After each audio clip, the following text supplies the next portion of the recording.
Hi friends, अपन आज शुरू करते हैं argumentative Indians. Prolixity is not alien to us in India. ज़्यादा बोलना इंडिया के लोगों के लिए बाहर की चीज़ नहीं, ये इंडिया के लोगों की चीज़ है। मतलब ये इंडिया के लोगों में रची बसी हुई है। ज़्यादा बोलना सब जानते हैं और बोलते हैं। We are able to talk at some length. हम कुछ हद तक लंबा बोलते हैं। Krishna Menon's record of the longest speech ever delivered at United Nations, 9 hours non-stop, established half a century ago when Menon was leading the Indian delegations. Krishna Menon जो एक delegation के एक लीडर थे, तो उन्होंने एक रिकॉर्ड बना दिया लॉन्गेस्ट स्पीच का, जो उन्होंने यूनाइटेड नेशंस की मीटिंग में वहाँ पर उन्होंने डिलीवर किया होगा, जो लगभग 9 घंटे वो नॉन स्टॉप बोले। एस्टैब्लिश्ड हाफ सेंचुरी को when Menon was leading Indian delegation, he has not been equalled by anyone from where. और कहीं पर भी इतना लंबा किसी ने नहीं बोला। Other speaks of loquaciousness have been scaled by other Indians. ज़्यादा बोलने की जो पीक्स होती है, अपन जैसे अपन बोलते हैं कि टॉप 10 किसी इंस्टीट्यूट से है, तो यहाँ पर जो टॉप जो लोकसियस जो आ रहा है यहाँ पर ज़्यादा बोल लो किसके अंदर, वो कौन है? केवल इंडियन ही आएंगे इस टॉप लिस्ट के अंदर, और कोई इंडियन के अलावा कोई बाहर का व्यक्ति नहीं होगा। तो other speaks of loquaciousness have been scaled by other Indians. We do like to speak, हमें तो बोलना पसंद है। This is not a new habit, ये हमारे लिए कोई नई हैबिट नहीं है। The ancient Sanskrit epics, the Ramayan and the Mahabharata, which are frequently compared with the Iliad and the Odyssey, जो एक अपने एंशेंट जो के टाइम की जो संस्कृत एपिक्स हैं, जो महाकाव्य हैं, रामायण और महाभारत, वो फ्रिक्वेंटली कंपेयर की जाती है। वो किससे? इलियड और ओडिसी से। Are colossally longer than the works that the modest Homer could manage.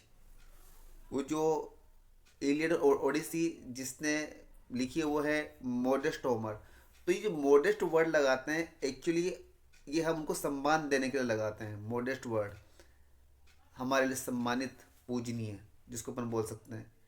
तो जो मॉडेस्ट होमर ने जो इलियड और ओडिसी लिखी है उससे कंपेरिजन करी जाती है, और ये हमारे रामायण महाभारत उनसे कहीं ज़्यादा लंबी है, बड़ी है जो उसने लिखी है। इनफैक्ट कितनी बड़ी है, आगे क्या कर रहे हैं? Indeed the Mahabharata alone is about 7 times as long as the Iliad and the Odyssey. अकेली महाभारती इलियड और ओडिसी को अगर साथ में ही रख दें, तो जितनी इलियड और ओडिसी को अपन ने साथ में रख दी है, तो जितनी लंबी उनकी, जितनी इनकी लेंथ होती है, जितनी लंबी है, जितनी बड़ी वो एपिक्स हैं, उससे 7 times हमारा अकेला महाभारत है। The Ramayan and the Mahabharat are certainly great, sorry, epics. वो ग्रेट एपिक्स हैं।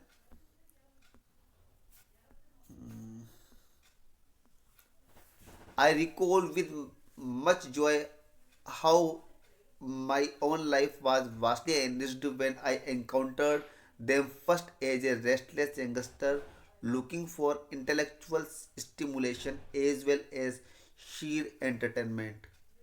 मैं याद करता हूँ जब वो लड़कपन में थे, जो अमर्त्य सेन जो लिखने वाले अपने राइटर, वो अपनी बात बता रहे हैं कि I recall with much joy, कितने joyfully, how my life was vastly enriched, एक समृद्ध हुई। एनरिच्ड मतलब समृद्ध हुई है। तो समृद्ध होने का मतलब पैसे समृद्ध होना नहीं बोलता है। समृद्ध होना मतलब फुल ऑफ समथिंग। जब आप किसी चीज़ से आप अपने आप को बहुत रीच फील करते हो, कोई चाहे कोई ज्ञान हो या कोई एंटरटेनमेंट हो, तो this word is taken like that, enriched. तो वो कह रहे हैं कि vastly enriched when I encountered, जब उन्होंने किस चीज़ से वो उनका इनकाउंटर हुआ, एज ए रेस्टलेस, जब वो क्या थे? रेस्टलेस यंगस्टर थे। रेस्टलेस का मतलब जो पेशेंस जिसके पास में नहीं है, कभी ये कर लूँ कभी वो कर लूँ कभी क्या कर लूँ। तो रेस्टलेस यंगस्टर लुकिंग फॉर, जो वो देख रहे थे इंटेलेक्चुअल स्टिमुलेशन, जो दो चीज़ें वो साथ में सीख कर रहे थे। एक तो इंटेलेक्चुअल स्टिमुलेशन, जो बौद्धिक जो स्टिमुलेशन होती है वो मतलब बुद्धिमत्ता, और साथ में वो शीर एंटरटेनमेंट, और एंटरटेनमेंट को भी वो चाह रहे थे। मतलब वो, क्योंकि उन्होंने बात पहले बोल दी है कि वो रेस्टलेस यंगस्टर है जो कभी क्या ऐसी जंप करते रहते कुछ करने के लिए। और उनमें दो उनकी मोटो बनी हुई थी, इंटेलेक्चुअल स्टिमुलेशन की और उनको एंटरटेनमेंट में मिले। But they proceed from stories to stories woven around their principal tales. अब दे प्रोसीड, वो किससे आगे बढ़ती है, स्टोरीज टू स्टोरी, एक के बाद एक के बाद एक अपने कांड चलते हैं उसके अंदर। रामायण महाभारत में आप लोग सब जानते हैं। तो स्टोरी के साथ में स्टोरी चल रही है गुंथी हुई आपस में। देयर प्रिंसिपल टेल्स, उनके प्रिंसिपल टेल्स है, कहानियाँ हैं, and are engagingly full of dialogues, dilemmas, alternative perspective. और ये जितनी भी स्टोरियाँ हैं किससे भरी हुई है, डायलॉग से भरी हुई है, संवाद उसके अंदर लोगों के आपस में, डायलेमाज है, उनके बीच में क्या वैचारिक मत चलते हैं, क्या वैचारिक मतांतर हुए, संघर्ष हुए, तो मतलब विभिन्न तर्क या तर्क कुतर्क जो चल रहे हैं, डायलेमाज एंड अल्टरनेटिव पर्सपेक्टिव। और वैकल्पिक रूप में क्या सामने आता है, परिप्रेक्ष्य क्या बनता है। तो अल्टरनेटिव परिप्रेक्ष्य एक डायलेमाज है, डायलॉग्स है, इन सबसे वो स्टोरीज भरी हुई है। And we encounter masses of arguments and counter arguments spread over incessant debates and disputations. और हमें वहाँ पर क्या चीज़ देखने को मिलती है, बहुत सारे आर्ग्यूमेंट्स है और काउंटर आर्ग्यूमेंट्स, और वो किसके साथ भरे हुए हैं, डिबेट्स और डिस्पुटेशंस के साथ में। हमें वहाँ पर वो आर्ग्यूमेंट्स और काउंटर आर्ग्यूमेंट, तर्क और कुतर्क सब मिलते हैं। Dialogues and significance, the alternative are also offer enough quite substantive. जो आर्ग्यूमेंट्स हैं वो क्या है, फंडामेंटल है। जो उसमें आर्ग्यूमेंट दे रखे हैं उनमें कोई ऐसी फंडामेंटल है जो आपकी ज़िंदगी को चेंज कर देते हैं, जो आपकी थॉट को पूरा चेंज कर देते हैं, जो आपके सामने ऐसी चीज़ लेकर के आते हैं जो आपकी ज़िंदगी के अंदर पूरी तरह से नया बदलाव ला देते हैं। तो आर्ग्यूमेंट किस तरह के हैं, सब्सटेंटिव है। For example the famous Bhagavad Gita which is one small section of Mahabharata, Mahabharata का छोटा सा पार्ट है Bhagavad Gita, present a tussle between two contrary moral positions. एक संघर्ष बता रहा है जो दो विपरीत मोरल पोजीशन की, विपरीत तर्कों वाली, जो का एक साइड अर्जुन की एक साइड कृष्णा की है। तो Krishna's emphasis on doing once duty, Krishna का जोर एम्फेसिस किसके ऊपर आता है कि कोई व्यक्ति अपनी ड्यूटी पूरी करे, जिसकी जो ड्यूटी है वो अपनी ड्यूटी पूरी करे on one side, and Arjuna's focus on avoiding bad consequences. परंतु अर्जुन की क्या आर्ग्यूमेंट रहती है, वो फोकस करता है कि आपके जो बैड कॉन्सिक्वेंसेस है, जो बुरे परिणाम है वो अवॉइड किए जाएं, वो हटाए जाएं, एंड जनरेटिंग गुड वंस, और नए परिणाम ऐसे काम किए जाएं जो अच्छे परिणाम लेकर के आए। On the other the debate occurs on the eve of the great war, जो एक शाम पहले की ये डिबेट है कृष्ण और अर्जुन के बीच की। The debate occurs on the eve of the great war that is central event in the Mahabharat. और ये महाभारत की जो स्टोरी का एक मेन पार्ट है वाला, सेंट्रल पार्ट है वाला, about the Mahabharat watching the two armies raiding for war, profound doubts about the correctness of what they are doing are raised by Arjuna। जब सामने सेना देखी जो युद्ध के लिए तैयार है, पूरी तरह तैयार है, उसको देख करके अर्जुन के अंदर क्या करना चाहिए क्या नहीं करना चाहिए, क्या सही है क्या गलत है, इसके लिए उसके अंदर एक प्रोफाउंड डाउट है, उसके लिए एक गहरा चिंतन है, गहरा संदेह बना हुआ है। तो watching the two आर्मीज ready for war, profound doubts about the correctness of what they are doing are raised। ये मुद्दा उठाया गया किसके द्वारा? अर्जुन के द्वारा। अर्जुन कौन है? Peerless and invincible warrior. Peerless है, यूनिक है, जेनिथ, सुपर। तो ऐसा पीयरलेस है, peerless sorry, and invincible warrior है, जो अजय है in the army of the just. और कौन सी आर्मी का वॉरियर है वो? जो जस्ट के लिए लड़ रही है, न्याय के लिए लड़ रही है। एंड ऑनरेबल रॉयल फैमिली से है, the Pandavas, who are about to fight the unjust usurpers Kauravas. और जो उनके साथ लड़ने के लिए तैयार हैं, जिन्होंने उनके किंगडम को हड़प लिया था कौरवों ने। Arjuna questions whether it is right to be concerned only with one's duty to promote a just cause। Arjun का क्वेश्चन ये आता है कि क्या यह सही है केवल इसी बात बारे में चिंता की जाए या फोकस किया जाए कि किसी व्यक्ति को केवल न्याय के लिए ही अपनी ड्यूटी पूरी करनी है, and be indifferent to misery and the slaughter. और उस दुखों के लिए, उस मारकाट के लिए इंडिफरेंट हो जाए, तटस्थ हो जाए, कि उसको परिणाम चाहे कितने ही बुरे क्यों ना हो, उससे कोई मतलब नहीं हो, और वो केवल अपना जस्ट के लिए जो कार्य, जो ड्यूटी करनी है वो करता रहे। इवन ऑफ वन स्किन, चाहे वो जिसको जो मारा जा रहा है वो उसके सगे संबंधी क्यों ना हो। That the war itself would undoubtedly cause. और वो जो इस तरह का वॉर है वो निसंदेह रूप से ऐसे दुख लेकर आएगा, ऐसा तहलका मचा देगा, मारकाट नरसंहार कर देगा।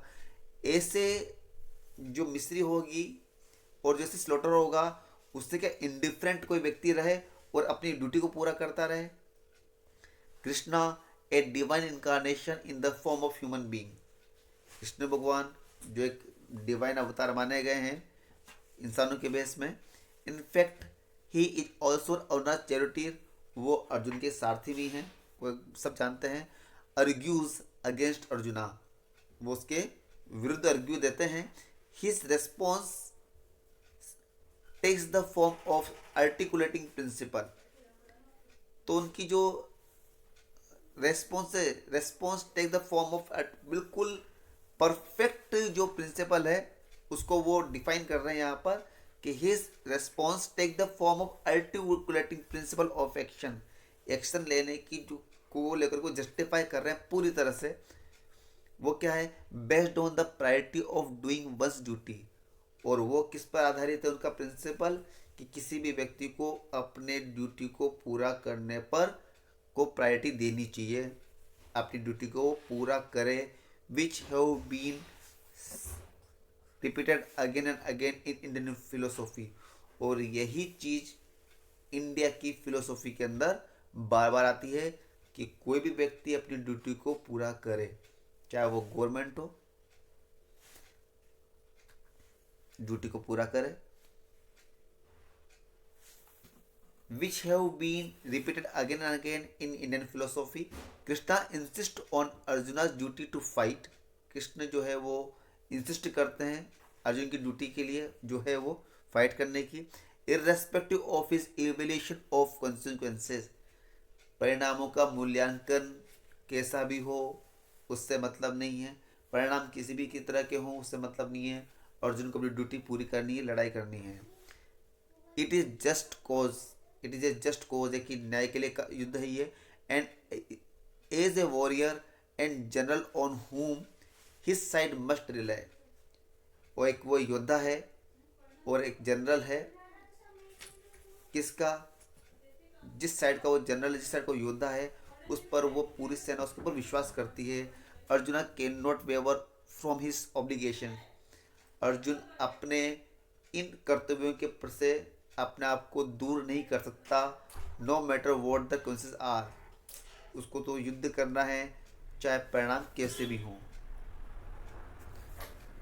Krishna's hallowing of the demands of duty. अब यहाँ पर कृष्ण को चूंकि इन्होंने डिवाइन फॉर्म बोल दिया है, तो कृष्ण की जो ड्यूटी के प्रति डिमांड है उसको अमर्त्य सेन एक पवित्र ड्यूटी, पवित्रता का नाम देते हैं।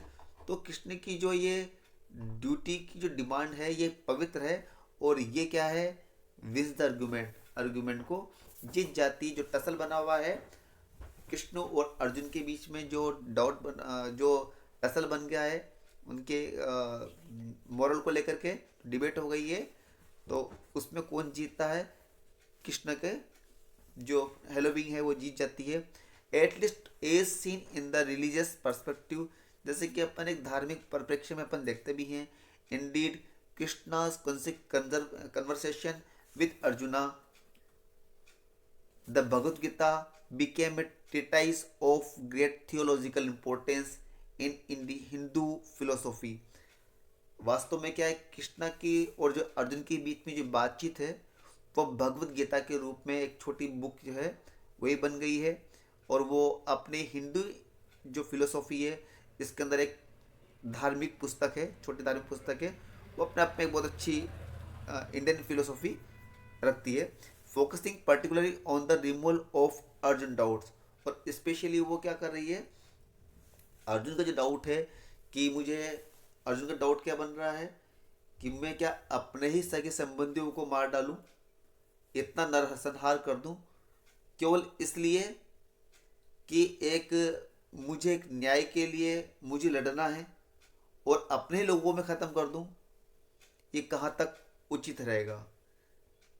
On the removal of the Arjun doubt, Krishna's moral position has also been eloquently endorsed by many philosophical and literary commentators across the world।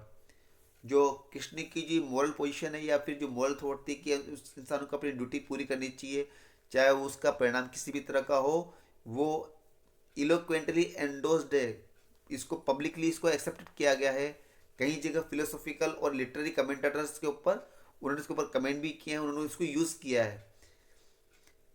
Such as, अब इसमें एग्जाम्पल दे रहे हैं वो, such as Christopher Isherwood and T.S. Eliot। Isherwood in fact translated the Bhagavad Gita into English। Isherwood ने भगवद गीता को English में translate किया है। This admiration for the Gita and the Krishna's argument in particular has been a lasting phenomenon in parts of European culture। तो जो admiration, जो कृष्णा के लिए जो एडमिरेशन है, गीता के लिए जो एडमिरेशन है वो, एंड द कृष्णाज आर्ग्यूमेंट्स, और जो कृष्णा की आर्ग्यूमेंट है in particular has been a lasting phenomenon in parts of European culture.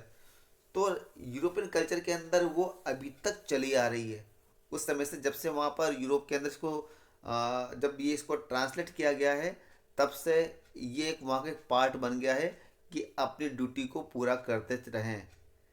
और हो सकता है शायद अपनी ड्यूटी को पूरा करते रहें इसीलिए वो लोग डेवलप कंट्री हों, क्योंकि उन्होंने इस चीज़ को एक्सेप्ट कर लिया है।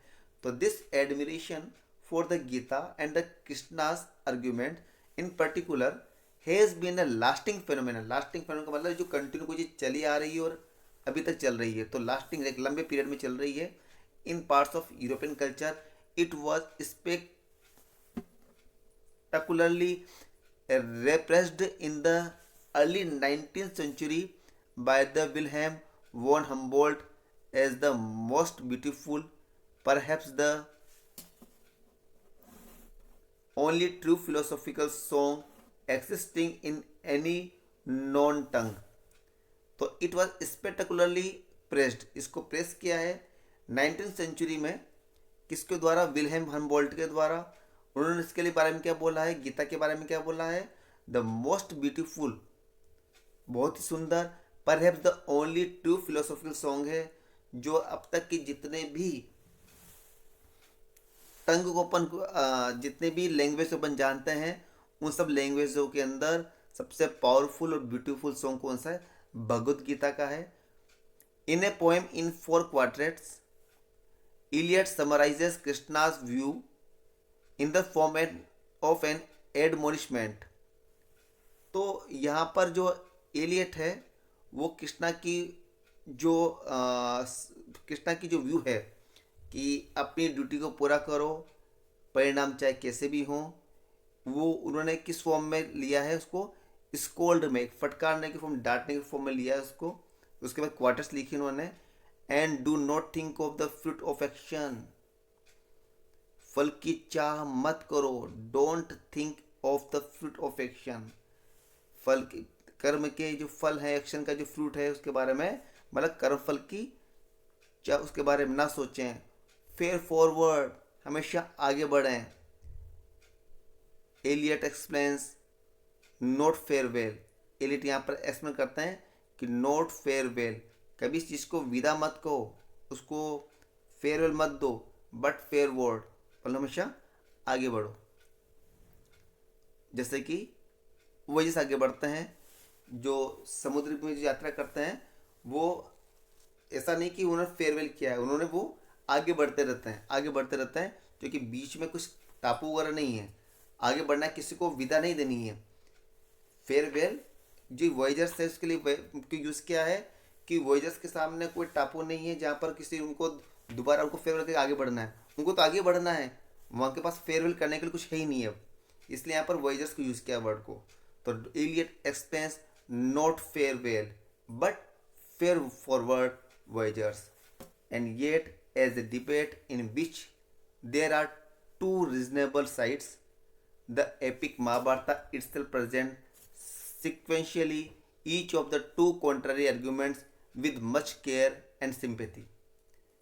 And yet, as a debate, तो यहाँ पर जो there are two reasonable sides, दो reasonable sides हैं महाभारत के अंदर, जो each of the two contrary arguments, जो contrary arguments है, अलग अलग विरोधाभास वाले arguments है, with much केयर के साथ में, सिंपैथी के साथ में। Indeed the tragic desolation that the post combat and post carnage land largely the Indo Gangetic plain seems to face forward towards the end of the Mahabharata can even be seen as something of a vindication of Arjuna's profound doubts। तो यहाँ पर ये कह रहे हैं कि वास्तव में ट्रेजिक डिसोलेशन है कि एक ट्रेजिक डिसोलेशन हो गया है, जो परिणाम है वो ट्रेजिक डिसोलेशन वाले हैं। दे द पोस्ट कॉम्बाट, युद्ध के बाद के, एंड पोस्ट कार्नेज लैंड, जहाँ पर नरसंहार हुआ है, तो नरसंहार होने के बाद की ज़मीन, मतलब ऐसा एरिया जहाँ पर जो डिसोलेशन है वो ट्रेजिक है, दुख भरा हुआ है, और संघर्ष के बाद में हुआ है, नरसंहार के बाद में हुआ है, वो जगह कौन सी है? इंडो गैंगेटिक प्लेन है, गंगा का मैदान है। Seems to face towards the end of the Mahabharata, जो महाभारत के एंड में जिसने फेस किया है। Can even be seen as something of the vindication of Arjuna's profound doubts, जो अर्जुन का जो गहरा जो डाउट था, जो प्रोफाउंड डाउट था, उसको कहीं न कहीं से सिद्ध करता है कि जिस तरह से गंगा के मैदान के अंदर रहने वाले लोगों ने इस वार के बाद में जो सीन देखे, जो नरसंहार देखा, जो रक्तपात देखा, वो अर्जुन ने जो सोचा था, अर्जुन का जो डाउट था कि इतना कुछ नरसंहार हो जाएगा मेरी ड्यूटी पूरा करने से, वो उसके ये डाउट सिद्ध हो गया। अर्जुना's contrary arguments are not really vanquished, Arjun की जो कॉन्ट्ररी आर्गूमेंट्स थी, किसकी कॉन्ट्ररी? कृष्णा की जो कॉन्ट्ररी आर्गूमेंट थी वो रियली वैंक्विश्ड नहीं हुई, खत्म नहीं हुई है। मतलब उसकी ड्यूटी पूरी करने के बाद में उसका जो डाउट था वो सामने आ गया, वो क्लियर हो गया। No matter what the message of the Bhagavad Gita is mean to be, इससे इस बात का कोई मतलब नहीं कि भगवद गीता में क्या मैसेज दिया है, परंतु भगवद गीता में भले मैसेज दिया हो कि इंसान को अपनी ड्यूटी पूरी करनी चाहिए, परंतु अर्जुन के डाउट भी व्यर्थ नहीं गए। अर्जुन ने जो डाउट किया था कि मेरे ड्यूटी करने के बाद में ऐसा कुछ होगा, मैं सब लोगों को मार डालूंगा, रक्तपात हो जाएगा, खून खराबा होगा, कई कई बच्चे अनाथ होंगे, कई विधवा हो जाएंगी। वो सब डाउट क्लियर हो गया, प्रूव हो गया, सिद्ध हो गया। तो Arjun contradicts arguments are not really vanquished, खत्म नहीं हुई। No matter what the message of Bhagavad Gita is mean to be, चाहे भगवद गीता का मैसेज किसी भी तरह का हो, there remains a powerful case for fare well and not just forward. यहाँ पर ये कि पावरफुल मुद्दा बन गया किस बात के लिए? फेयरवेल करने के लिए, नॉट फॉरवर्ड, कि आपको फेयरवेल करना ही होगा। आपको चीज़ों को आपको चीज़ों को छोड़ना होगा, फेयरवेल करना होगा, आपको अच्छे के लिए चीज़ों को छोड़ना होगा। आप जैसे कोई व्यक्ति, देखो फेयरवेल फॉरवर्ड को आप ये समझना कि जब किसी स्कूल से, 12th तक की स्कूल है और 12th तक के बच्चों को जब कॉलेज में जा रहे हैं, तो 11th के बच्चे 12th के बच्चों को फेयरवेल कर रहे हैं, लेकिन वो जो फेयरवेल हो रहे हैं वो फेयर फॉरवर्ड हो रहे हैं, वो फेयर फॉरवर्ड हो रहे हैं। तो फेयरवेल जो है, हम उनको फेयरवेल दे रहे हैं और वो क्या कर रहे हैं? फेयर फॉरवर्ड हो रहे हैं। तो यहाँ पर ये कर रहे हैं कि जो यहाँ पर पावरफुल इफेक्ट इस बात का बन गया, फेयरवेल का बन गया, फेयर वर्ड का नहीं बना। कि आप फेयरवेल किस चीज़ के लिए कर रहे हैं? अच्छे के लिए करें, अच्छे के लिए किसी चीज़ को छोड़ें। तो दिस कॉल द फेयरवेल का मुद्दा बना है यहाँ पर, फेयर वर्ड का नहीं कि आपने पीछे वाले कैसे भी रहे हैं, कुछ भी उनके साथ से उनको मतलब नहीं है, उनको तो बस आगे ही बढ़ना है, ऐसा नहीं होना चाहिए। J. Robert Oppenheimer, the leader of the American team that developed the ultimate weapon of mass destruction during the Second World War, was moved to quote Krishna's words, I am become death, the destroyer of worlds। जो Robert होपनहेमर है, वो America की उस team के leader थे जिन्होंने nuclear bomb discover किया था, इन्वेंट किया था सेकेंड वर्ल्ड वॉर के टाइम पर। और कृष्णा की जो कोट्स हैं, जो वर्ड्स हैं, वो अभिभूत हो गए उससे। तो ऐसा क्या बोला था कृष्णा ने भगवद गीता के अंदर? मैं मृत्यु हूँ और मैं संसार को खत्म करने वाला हूँ। क्योंकि उन्होंने न्यूक्लियर बॉम्ब जो एक्सप्लोज हुआ, तो उसका जो उन्होंने जो रूप देखा, जो उसका उन्होंने जो परिणाम देखा कि कितना एक्सप्लोजन हुआ, उससे कितने लोग डेथ हो सकते हैं, तो उसको देखकर बोला कि मैं तो खुद एक मृत्यु बन गया हूँ, मैं संसार को नष्ट कर सकता हूँ। तो उनको लगा कि जिसका जैसा कृष्ण बोल रहे हैं वैसा ही मैं कर रहा हूँ। तो एज ही मूड, वो उससे अभिभूत हो गए। वो ही watched on 16 July 1945 the awesome force of first nuclear explosion. जब उन्हें फर्स्ट न्यूक्लियर एक्सप्लोजन देखा 45 में, and divide by man like the advice that Arjuna had received about his duty. क्योंकि उन्होंने भी क्या करा था, उसी परिप्रेक्ष्य को यूज किया कि जैसे अर्जुन ने रिसीव करा मैसेज को भगवत गीता से कि अपनी ड्यूटी पूरी करो, तो वैसे वो कह रहे हैं कि मैंने भी अपनी ड्यूटी पूरी करी, उन्होंने भी उसी रूप में लिया। तो like a advice that Arjuna had received about his duty as a warrior, एक वॉरियर के रूप में, fighting for a just cause, जो न्याय के लिए लड़ा। तो अर्जुन ने जैसे न्याय के लिए लड़ने के लिए अपनी ड्यूटी को पूरा किया, वैसे ही मैंने भी, जो न्याय के लिए लड़ेगा वो इसको यूज करेगा। तब ना Oppenheimer the physicist could well find justification, उन्होंने भी जस्टिफाई किया अपने आप को। कैसे जस्टिफाई किया? इन हिज टेक्निकल कमिटमेंट, ये जो टेक्निकल जो उसके अंदर टू डेवलप द बॉम्ब को डेवलप करने के लिए जो उन्होंने जो टेक्निकल जो कमिटमेंट हुआ, उन्होंने जस्टिफाई किया है किस प्रकार से? For what was clearly the right side, जो पूरी तरह से सही है, कि वो भी जस्ट के लिए ही ये चीज़ बना रहे हैं, न्याय के लिए वो चीज़ बना रहे हैं कि जो व्यक्ति जस्ट हुआ इसको यूज करेगा। और मैंने वो चीज़ उनको बनाकर दे दी है, मैंने भी अर्जुन की तरह अपनी ड्यूटी पूरी की है, मैंने भी बॉम्ब बना लिया है जो जस्ट के लिए काम करेगा। स्क्रूटनाइजिंग इंडीड क्रिटिसाइजिंग, तो ये स्क्रूटनाइजिंग मीन्स वो एग्जामिन कर रहे हैं, एक्चुअली वो यहाँ पर अपने आप को अब क्रिटिसाइज कर रहे हैं। अब यहाँ पर तो उन्होंने जो अर्जुन की ड्यूटी को पूरा करने वाली बात कर रहे हैं कि जिस प्रकार से अर्जुन ने अपनी ड्यूटी पूरी करी जस्ट के लिए, वैसे भी जस्ट के लिए मैंने भी अपनी ड्यूटी पूरी करी है। परंतु चूंकि अपन पहले देख चुके हैं कि अर्जुन के जो कॉन्सिक्वेंसेस थे वो सामने आए हैं, तो इसलिए यहाँ पर ओपनहेमर भी इसी बात को पुख्ता कर रहे हैं कि नहीं, लेकिन अर्जुन के डाउट भी वैंक्विश नहीं हुए हैं। ओपनहेमर कहते हैं, Oppenheimer let said later on, when you see something what is technically sweet, जब आप ये देखते हैं कि कोई चीज़ अच्छी लग रही है, किसी काम को करने में अच्छी लग रही है, यू गो अहेड, आप उस काम को करते रहते हैं, एंड डू इट, उसको पूरा करते हैं, and you argue about what to do about it only after you have had your technical success. और जब आप उस काम को पूरा करने पर जो आपको टेक्निकल सक्सेस मिलती है, तब उसके बाद में क्वेश्चन उठता है कि अब इसका क्या किया जाए, मतलब उसके बाद में क्वेश्चन उठ रहा है क्या किया जाए। एटलीस्ट आपको काम कर रहे थे, आपने उसके परिणाम की चिंता नहीं की है। जब आपने उस चीज़ को सामने बना दिया, अब आप क्वेश्चन उठा रहे हैं कि अब इसका क्या किया जाए।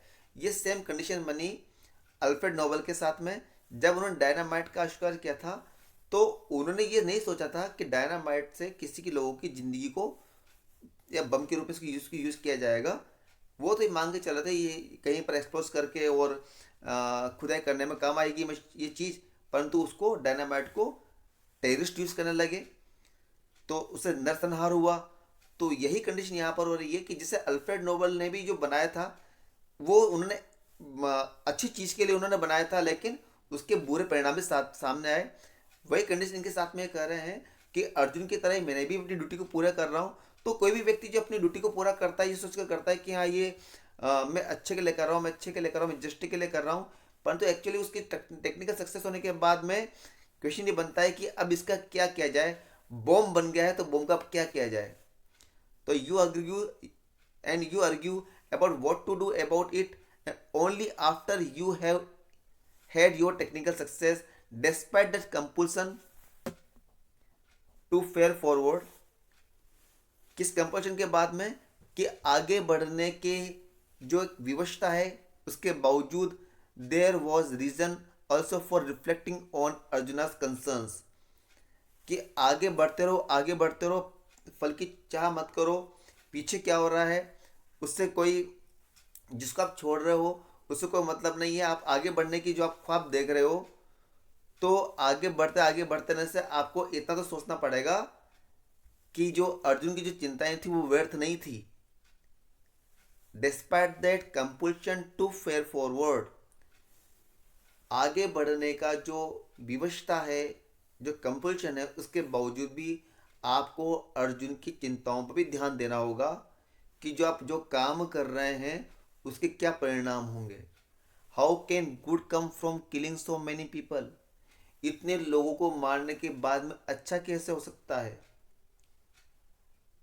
And why should I seek victory, kingdom और हैप्पीनेस, और मैं विक्ट्री क्यों चाहूँ, किंगडम क्यों चाहूँ, हैप्पीनेस क्यों चाहूँ, फॉर माई ऑन साइड, केवल मेरे खुद के लिए।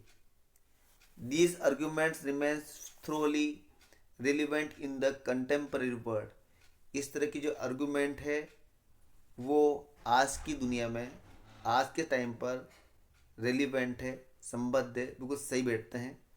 आज ऐसा क्यों है कि आज की कंटेम्पररी वर्ल्ड में बिल्कुल सही बैठते हैं। तो this the case for doing what one sees as one's duty must be strong,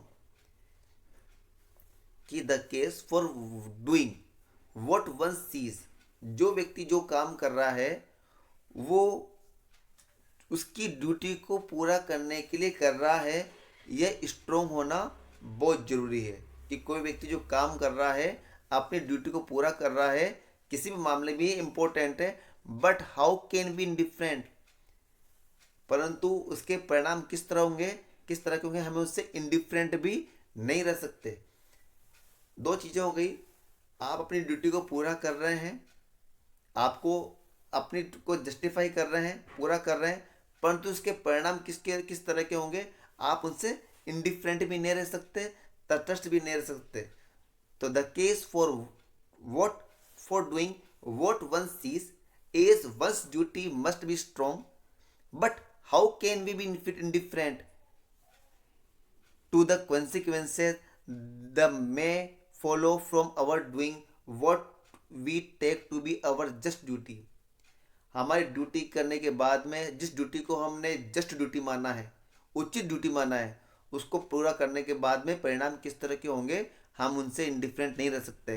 as we reflect on manifest problem of our global world, जिस प्रकार की हम इस संसार में भी जो प्रॉब्लम होती है उनको देख रहे हैं, उनके संदर्भ में सोचते हैं, तो किस तरह की प्रॉब्लम है संसार के अंदर, जैसे टेररिज्म है, वॉर्स है, वायलेंस है ना, एपिडेमिक्स चल रहे हैं, इनसिक्योरिटीज है एंड ग्रूलिंग पॉवर्टी है, बढ़ती हुई जो पॉवर्टी है, तो ये जो आतंकवाद है, युद्ध है, हिंसा है, ये बीमारियां हैं, जो असुरक्षा है और जो गरीबी है, और ऑन इंडिया स्पेशल कंसर्न, और इंडिया के संदर्भ में जैसे कि कोई इकोनॉमिक डेवलपमेंट है, न्यूक्लियर कन्फ्रंटेशन चल रहा है, कि जो आणविक जो संघर्ष चल रहा है कि हम भी अपने को ऐसा बम बना सकते हैं या नहीं बना सकते, जैसा उसमें पहले चल रहा था कि जो परमाणु बम है, जो एटम बम है, वो उनके बारे में एग्रीमेंट होता था पहले। तो जो न्यूक्लियर कन्फ्रंटेशन है और रीजनल पीस है, हमारे यहाँ खुद की सुरक्षा भी है, हमें बाहर के विदेश के बारे में भी देखना है, हमारे चीन से किस तरह के हमारे संबंध होंगे, हमारे पाकिस्तान से कैसे संबंध होंगे, क्या हमें भी क्या न्यूक्लियर बम बनाने की आवश्यकता है। ये सब परिप्रेक्ष्य के अंदर ये जो आज की डेट में है, ये जो दोनों आर्ग्यूमेंट है, ये फिट बैठते हैं। It is important to take on board Arjuna's consequences, ये कह रहे हैं कि it is important to take on board Arjuna's consequences analysis in addition to considering Krishna's argument. यहाँ पर कह रहे हैं कि कृष्णा की जो आर्ग्यूमेंट है उस पर हम फोकस कर रहे हैं, परंतु इसके साथ साथ में हमें अर्जुन की जो डाउट था कि उसके परिणाम किस तरह के होंगे, हमें इस पर भी फोकस करने की आवश्यकता है। मैं यहाँ पर ये बोल सकता हूँ कि शायद कहीं ना कहीं अमर्त्य सेन जो है वो पूरी तरह से बोल रहे हैं कि आप अपनी ड्यूटी को पूरा कर रहे हैं, जैसा कि भगवद गीता में बोला है, जैसा कि कृष्ण भगवान बोल रहे हैं, परंतु उसके परिणाम किस तरह के होंगे इन पर भी आपको चिंतन करने की जरूरत है। वो कहीं ना कहीं अर्जुन को सपोर्ट कर रहे हैं।